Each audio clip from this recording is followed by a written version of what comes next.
Good evening, everybody. My name is Amuta. I'm working in Indian Embassy. So I have a lot of questions, but for time being, I'm saying little bit questions. So in Islam, why there is no caste system? Yes, sister. Okay, my second question Sister, is ask the first question. After I reply, then you can ask the second question. Okay, fine. Give me the answer.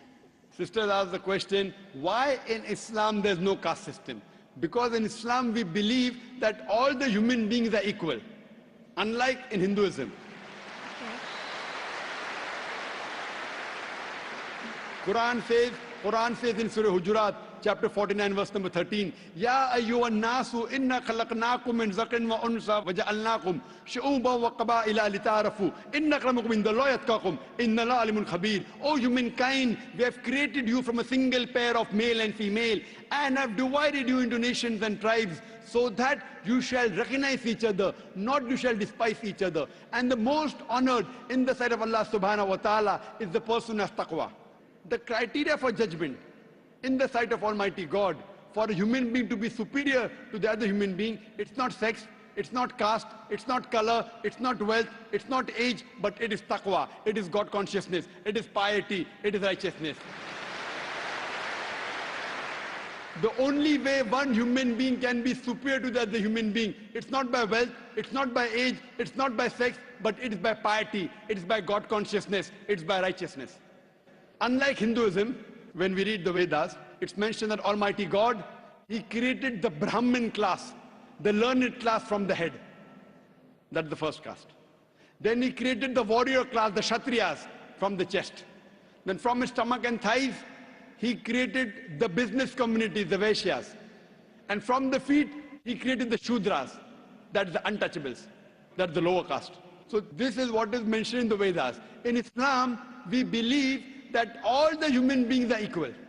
We don't believe that one human being is superior to the other human being because of birth, because of profession, because of wealth, because of color, because of caste. So Islam is a universal religion.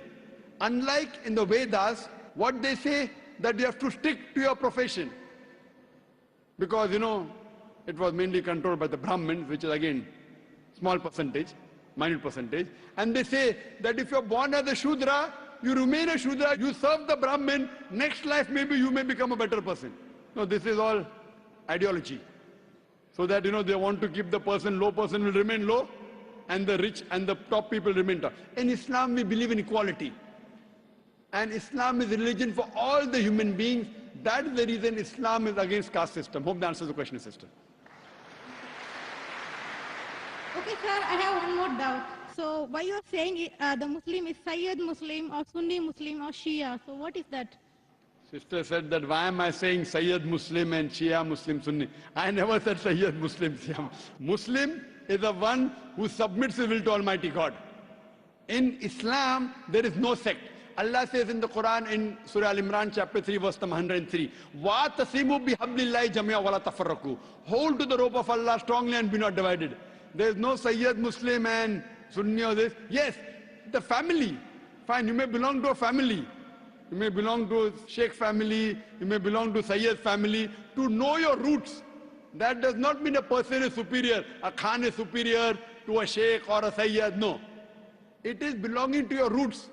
Like how you may come from some family so that you have come from particular land or particular area. If you have come from Konkan region. So this is family background. It doesn't mean one person is superior to the other. The only way one human being can be superior to the other human being is by piety, is by righteousness, is by God consciousness. Hope that answers the question, sister.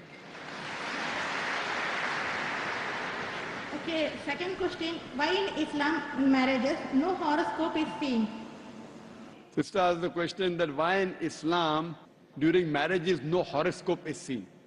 Because, sister, we don't believe in horoscope. There is no date of birth. Based on the date of birth, you are not seeing any horoscope?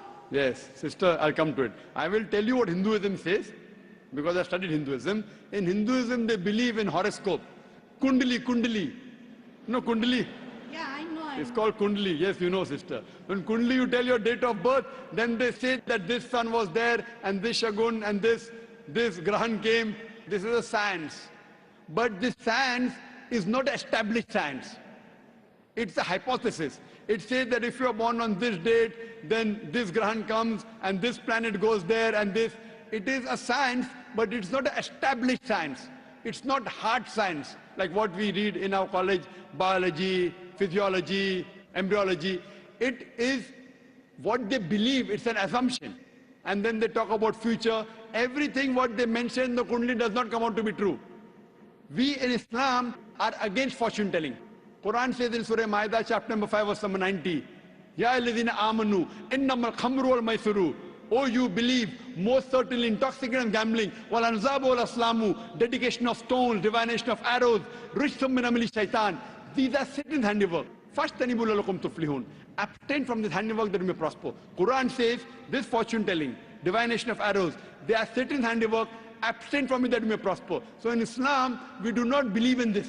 You know, many a time, you go in a machine, you put your date of birth, then it comes out there. Something good is going to happen to you in the next 1 week. Even if 100 bad things happen, one good thing will surely happen. The next person goes, it comes horoscope, something bad is going to happen in the next 1 month. So these are statements that are made which are so ambiguous. And all this, you know, parrot goes and picks up a chit, and you come to know your kundali or what your future. So in Islam, we don't believe a parrot can pick up and tell you what is your future, or by reading the palm, or looking at the stars. Islam is against this. And many a time, you get fooled into believing that it is true. And there was a research done that once a psychologist, he was teaching a class of 100 students. And after 1 week, he said, now I have understood your background, everything. I will write about each individual person, about his past and everything. But don't open the chit until I tell you. So he wrote to all 100 students details about the past. Then he said, okay, now open the chits and give me gradation. How much am I accurate? Believe me, more than 95% of the students said the professor was more than 90% correct. The secret was the professor wrote the same thing for everyone. These are such ambiguous statements. What we have to realize is that Islam is against fortune telling, against knowing about the future. That's the reason there's no kundli required. If the kundli was there, yet we find that so many marriages are being broken in Hinduism. Why? What we believe that we have to choose our life partner. And our beloved Prophet Muhammad said, it's mentioned in Sahih Hadith, that whenever you choose your life partner, you look for 4 things. Beauty, wealth, nobility, and virtue. The best is virtue. The best to choose from a life partner is a virtuous life partner, not kundali. Whether born in October, September doesn't make a difference. The virtue should match. That's the reason a woman in Islam, sister, is called as a muhsana. Muhsana in Arabic means a fortress against the devil. In other religions, including Hinduism, the woman is referred as an instrument of a devil. In Quran, the woman is referred as a muhsana. In Arabic, it means a fortress against the devil. So if you marry a virtuous woman, inshallah, she will prevent the husband from going in the wrong track. Hope that answers the question, sister. Okay, thank you. Yes, sir. I just want to take Shahada.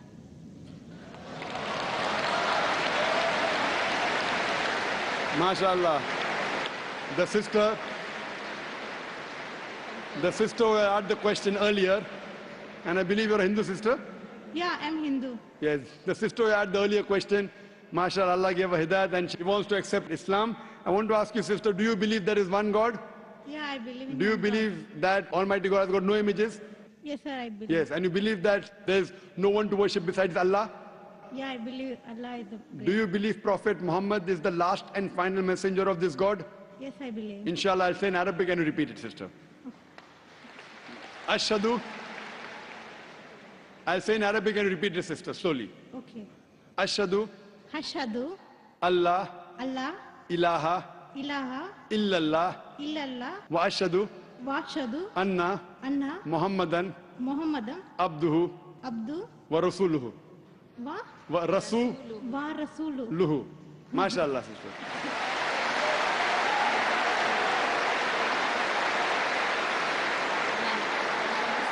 Sister, I'll just say the translation. I'll just mention the translation, sister. You just repeated the translation, which will be much more easier. I bear witness I bear witness I bear witness that that there is no God there is no God but Allah, but Allah, and Prophet Muhammad and Prophet Muhammad is is the messenger the messenger and servant of Almighty God. and Servant of Almighty God. servant of Almighty God. MashaAllah, sister. You are a Muslim. May Allah subhanahu reward you. And may Allah grant you Jannah. And sister, as I mentioned earlier, if you have any question, any queries, please don't feel shy. You can contact the local organizations here. If you have any questions, you can even send an email to our organization, islam@irf.net. We have a ladies wing which takes care of any questions, any queries, any problems you have. And sister, see to it that as you keep on learning whatever about Islam, slowly and steadily. Main thing is Iman, believing. The practice keeps on coming slowly and steadily. Whatever you learn, you can ask questions, you can keep on following, and slowly, inshallah, you can keep on following all the tenets of Islam. Thank you very much, sister. Sir, is there any organization which can teach me how to pray, how to do all the things?